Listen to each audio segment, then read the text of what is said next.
అంశానికి సంబంధించి చాలా రోజులుగా మనం ప్రస్తావన చేస్తూ వస్తున్నాం.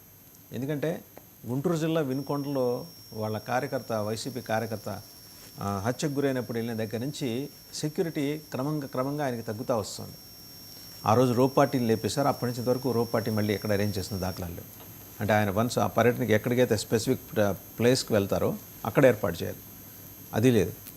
54 నుంచి 58 మంది మధ్య ఉండాల్సిన security it has come down to 16 to 18. And ఆయన ఇంటి దగ్గర కూడా అట్లాంటి సరైన సెక్యూరిటీ అరేంజ్మెంట్స్ అయితే లేవు. దీని మీద సరే నాకు కోర్టులో పెండింగ్లో ఉంది కదా అని ప్రభుత్వం కూడా తాత్సారం చేసినట్టు కనిపిస్తోంది. ఎట్ ద సేమ్ టైం నిన్న ఆయన ఆ కన్సర్న్ రైజ్ చేశారు. అంటే హీ హాజ్ ఫోర్సీన్ సమ్ థ్రెట్. ఇక్కడ ప్రెస్ మీట్లోనే చెప్పాడు. జెడ్+, అంటే ఏదో పాసింగ్ రిమార్క్ లాగా మాట్లాడినప్పటికీ ఆయన పర్పస్ఫుల్లీ అది స్పెసిఫిక్గా మెన్షన్ చేసి మరీ చెప్పారు.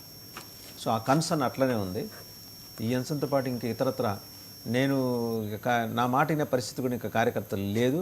ప్రభుత్వం ఇలాగే హింసా దమనకాండ చేస్తుంటే కనుక ఫస్ట్ టైం ఒక ట్రాన్స్ఫర్మేషన్ ఆయనలో కనిపించింది. ఇప్పటివరకు జైళ్ళలో ఉండే వాళ్ళ నాయకులు, కార్యకర్తలు రకరకాల కేసులు వీటి మీదే పరామర్శలు వీటి మీదే మాట్లాడుతూ వచ్చిన రైతుల గురించి మాట్లాడటం మొదలెట్టాడు.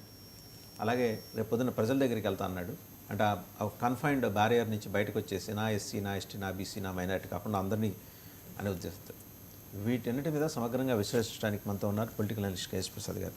నమస్తే కేఎస్ ప్రసాద్ గారు. నమస్తే అండి. ఇప్పుడు 2 వాయిదాలు, మన 9వ తారీఖు ఒక వాయిదా ఉంది, 15కి ఒక వాయిదా ఉంది ఈయన జెడ్+ సెక్యూరిటీకి సంబంధించి.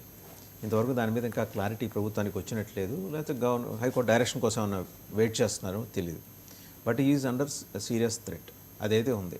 ఈయన, స్టాలిన్, సురేష్ గోపి, కోయంబత్తూరులో ఒక కాంగ్రెస్ లీడర్, వీళ్ళ నలుగురికి లైఫ్ థ్రెట్ ఉంది. ఉన్నప్పుడు ప్రభుత్వం ఉదాసీనంగా ఉందనే విషయాన్ని ఆయన కూడా ఉదాసీనంగానే చెప్పాడు. ఆయన ఏమి సీరియస్ టోన్ తోటి చెప్పాలా, మీరు గమనించుంటారు నిన్న ప్రెస్ మీట్లో. అంటే చెవిటోడు మీద శంఖం ఊదినట్టును తర్వాత బాధ్యత విస్మరించడం అన్న దాంట్లోనే చూడాలి. ఎందుకంటే జెడ్+ కేటగిరీ ఉన్న వ్యక్తికి మీరు చెప్తున్నట్టు 54 నుంచి 58 మంది రోప్ పార్టీ అండ్ ఆయన చుట్టూ టెరిటరీలో ఉండవలసిన దగ్గర వినుకొండ చూసాం, మిర్చి మార్కెట్ యార్డ్ ఒక్క పోలీస్ కూడా లేని నిస్సహాయ స్థితి చూసాం, తర్వాత రాప్తాడు వెళ్ళిన దగ్గర చూసాం, తర్వాత పొగిలి చూసాం, అండ్ రీసెంట్ ప్యాస్ట్లో బంగారుపల్లి చూసిన దగ్గర ఆయన రేడియస్లో ఎక్కడైనా పోలీసులు కనబడుతున్నారా?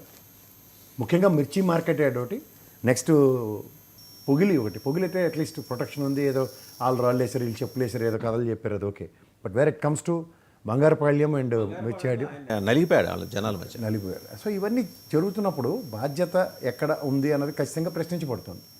జెడ్+కి మేయర్మైన ఇచ్చిన తర్వాత ఆయనకి సెక్యూరిటీ ఇంకేం చేస్తారన్నది కోర్టు డైరెక్షన్ ఉంటుంది. ఉన్నదానికి మళ్ళీ గైడ్లైన్స్ ఏంటి సార్, నాకు అర్థం కాదు. జెడ్+కి రూల్ బుక్ ఏం చెప్తుంది? 54 నుంచి 58 మంది ఆయన టెరిటరీలో ఆయన చుట్టూ ఉండి రోప్ పార్టీయో లేదా ఆయన్ని సురక్షితంగా మూవ్ చేయడానికి ఏర్పాట్లు కావాలి, ఉండాలి. సో అది కాకుండా అన్నీ జరుగుతున్నాయంటే ఏం చేయాలి? పైకి మాత్రం ఎక్కడ అనుమానం రాకుండా 1000కి తక్కువ కాకుండా డిప్లాయ్ చేస్తారు ప్రతి దగ్గర, ఆయన వెళ్ళే దగ్గర. కానీ వాళ్ళందరూ దేనికి? చెక్ పోస్టులు, బ్యారికేడ్లు కట్టి వీటి దగ్గర ఉంటున్నారు. అవుట్కమ్ మెయిన్ పర్పసే డిఫీట్ అవుతుంది. ఇది ఆయన పాసింగ్ రిమార్క్ లాగా చెప్పారు అది.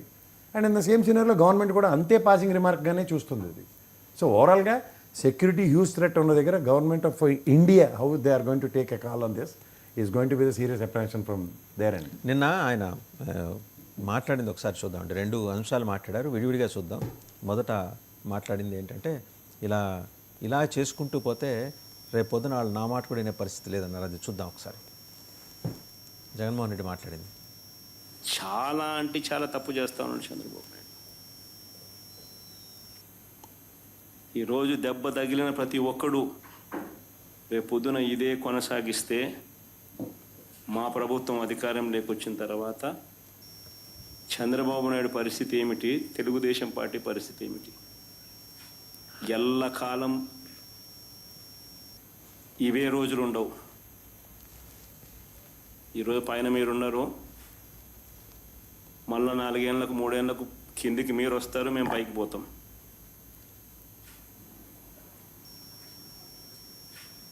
కానీ మీరు చేసే ఈ తప్పుడు సాంప్రదాయం రేపు విషవృక్షం అవుతుంది.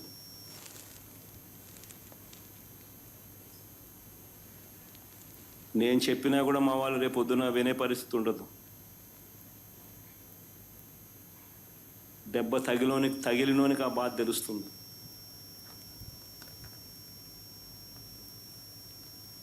చంద్రబాబు ఇప్పుడైనా మేలుకో,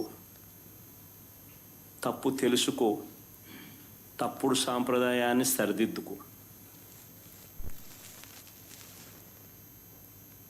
సో అదండి దీనికి సంబంధించి అంటే